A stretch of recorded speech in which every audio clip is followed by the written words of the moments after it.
Good evening and welcome to Uncle Sean Reads to the Children. I'm excited. We're on chapter 2.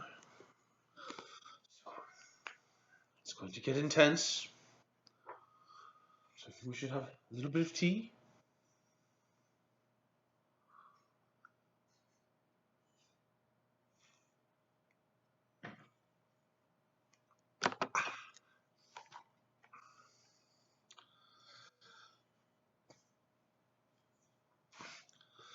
Let's begin. Chapter 2. Trouble. The two girls waited until Neil and Rod had gone into the McLeod cottage. Then Annette gave Babs quick orders and they slipped into the little sloop. In a couple of minutes they had run up the sail and cast off. Annette took her place at the tiller. As a light breeze caught the tall sail, the boat moved out smoothly from the dock. The water was calm inside the bay, but Annette could see that it was kicking up a little beyond the point. The clouds she had seen earlier in the south now seemed bigger, and moving north a bit faster. For a moment she considered coming about and running back to the dock. But as she hesitated, Babs called out for her post amidships. "Isn't this super? I knew I'd love sailing." And it decided that they might as well have a few minutes more of it before they went in. "Oh, yes, it's quite a kick," she agreed. A small wave struck the bow and sprinkled Babs.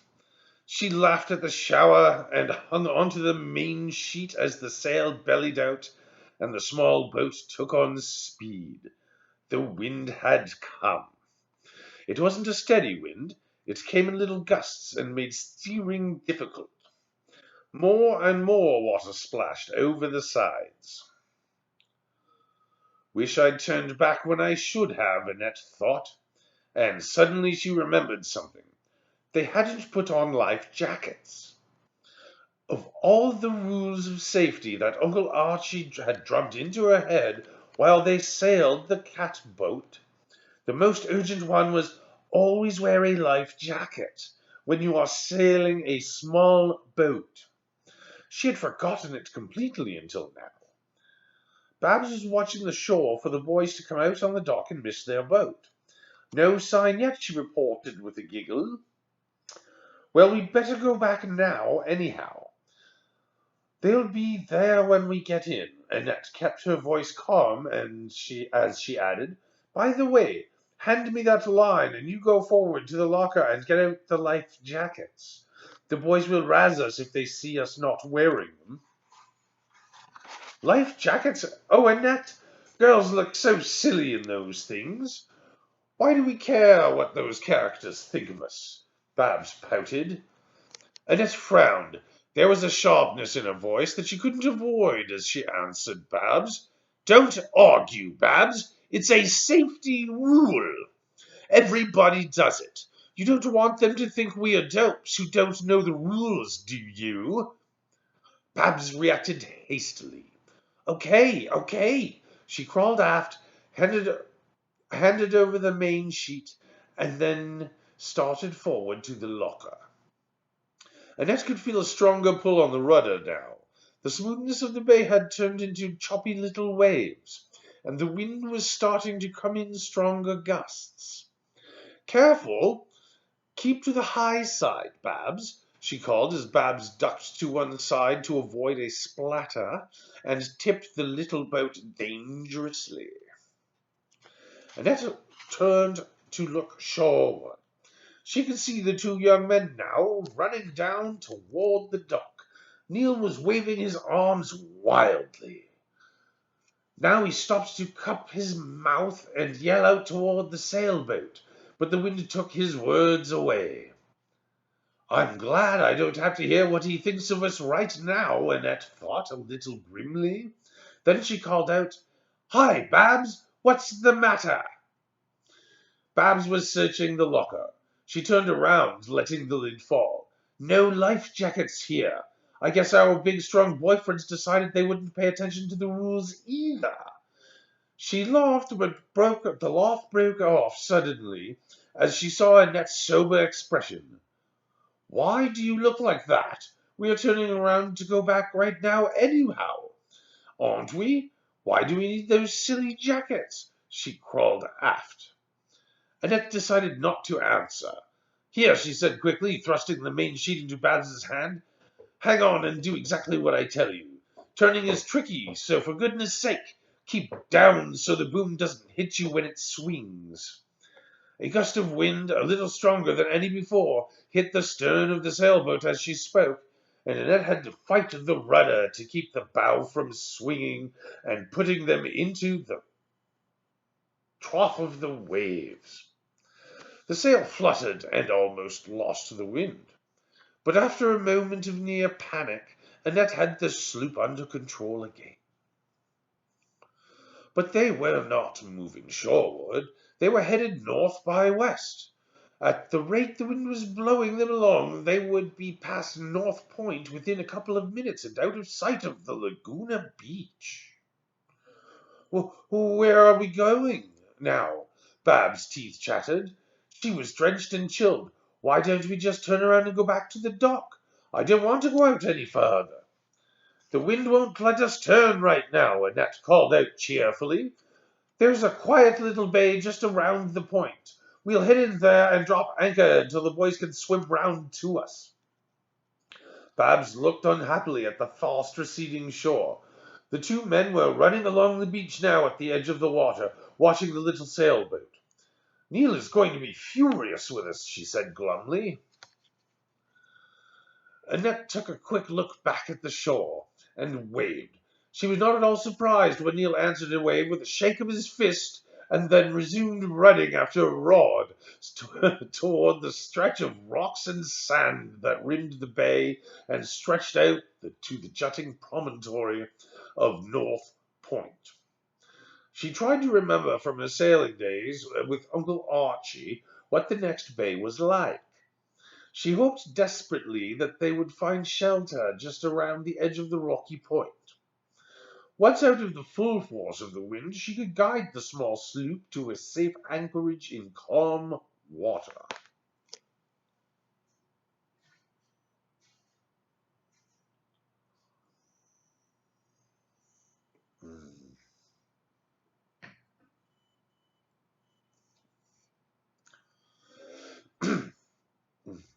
But this proved impossible. By the time they had reached North Point, Annette had to tack sharply to avoid running around on half-submerged rocks, and this maneuver took the sloop farther out to sea. Pitching and tossing, they were carried past the entrance to the bay. Neil and Rod breathlessly climbed the rocks, almost exhausted from their long run, came to the point just in time to see the tiny sailboat disappearing around another arm of land. "It's no use trying to catch up with them," Rod said. "We'll just have to wait for Annette to come about and sail back. And I wonder," he broke off abruptly, a worried expression on his face. "You wonder what?" Neil growled angrily. "If she'll be able to," Rod said grimly. "If this squall doesn't let up soon, she's liable to be carried miles up the coast." "What can we do about it? It's a fine mess she's got me into. If anything happens to that sloop, Jim Payson's going to blame me. It was your bright idea to stop by McLeod's and show the boat to those two. And all our skin diving gear in it." He scowled at Rod and glared after the vanishing sailboat. Rod turned abruptly and started back over the rocks. "Hey, where are you going?" Neil yelled after him. Rod stopped and looked back. "To beg or borrow a motorboat from somebody. I'm going after those kids." "A motorboat in this kind of sea? You're out of your mind," Neil barked. Rod wheeled and started off again. Neil hesitated a moment and then strode after him, grumbling. "I guess we ought to go after them at that," Neil admitted as they hurried back toward the beach. Then he stopped suddenly. "Hey, look, there's a neat little single cabin cruiser parked at the dock at the old Garrett place." and a couple of guys going aboard. Let's see if we can flag them down and talk them into taking us to catch up with the girls," Rod said excitedly and broke into a run. Neil was close on his heels at once. But long before they were hailing distance of the Garrett dock, the shiny small cruiser had pulled away from the dock and was headed out toward the open sea with one man at wheel and the other sitting in the cockpit. Although they must have heard the boys yelling, there was no sign from either man that they had noticed it. They didn't even look back. "Probably thought we were a couple of beach bums looking for a free ride," Neil growled. Rod's eyes scanned the beach. Not one dock along the row of private beaches had a boat beside it. "I guess we'd better hot-foot it up to McLeod's and tell Aunt Lila what's going on. She might know somebody with a motorboat they're not using." They started on the run. "Hey, look, the clouds are getting thinner. Looks like the wind's dying down," Neil panted as they ran. "I sure hope so," Rod said fervently. "If it does, Annette and Babs can easily slide into one of the little bays between here and Smuggler's Cove." But he added grimly to himself, "Unless they've already been blown too far out to sea." But they hadn't been. As a matter of fact, once Annette had decided that the safest course was to run before the wind till the squall was over, the little sloop had been behaving nobly. They passed several small bays, but Annette noticed that they were not sheltered from the wind. Even if they managed to change course and enter one of those coves, they might find themselves just as badly off as before. "How much farther do we have to go before we can land somewhere?" Babs asked with chattering teeth. She was huddled down as far as possible, but it was still not enough to shield her from the wind and salt spray. "Not far," Annette answered as cheerfully as she could. "The wind's dying down. Can't you notice?" "No," Babs answered tearfully. "I think you're just making it up." "No, honestly, Babs, it's slackening. Look at the sail. It's flopping a little." Babs brightened as she saw that Annette was telling the truth. "Thank goodness," she said gratefully. "Babs, I think I know where we are. See that headland sticking out right ahead? The cliff, I mean. I recognize it. Uncle Archie used to come here to fish for sea bass when he had his boat. I came with him a couple of times to watch." Annette's voice was excited now.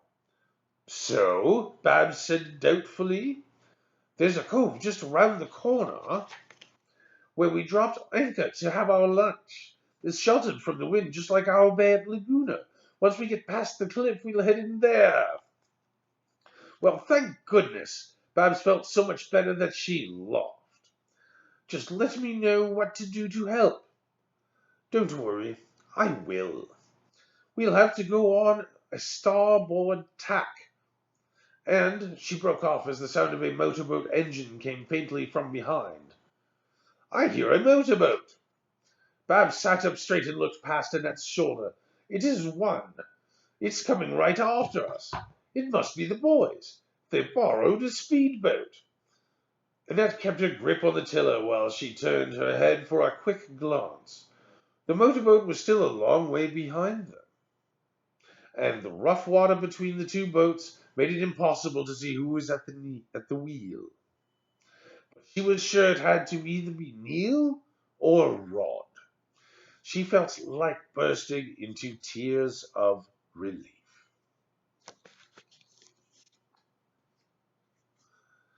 And there we have it. Chapter 2.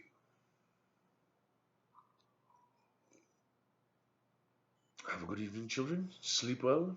I will see you for Chapter 3 soon.